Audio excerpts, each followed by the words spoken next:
olindi, uni tekshirdi, hatto u qirilmagan, vakuumda olgan, aspiratsiya qilib, vakuumda shprits bilan kirib, ozgina tortib suyuqlik oldi bu yerda. Endi mana bu yerdan olayotganda ham demak maksimalni o'zim ham saskop olaman kasallanib. Kirsam 2-2,5 sentimetr kira olaman, undan ortiq kira olmayman. 4 ta devordan qirib olinganda ham mana shu yergacha. Mana bu yerdan ola olmagan. O'shaning hisobiga histologiya norma chiqdi, lekin o'zgarish mana shu chastda ketyapti.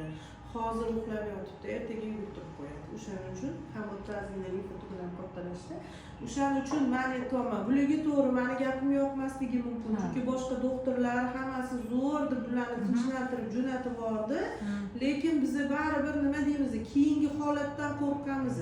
Hozir uxlab yotdi, hech kim masalan aytib bera olmaydi, ertaga bu 3 oydan keyin paydo bo'ladi yoki 2 yildan keyin paydo bo'ladi. Oldirib tashlasalar hech narsa yo'qotmaylar. Tug'maylar-ku baribir. O'shaning uchun buni srochno oldiradi.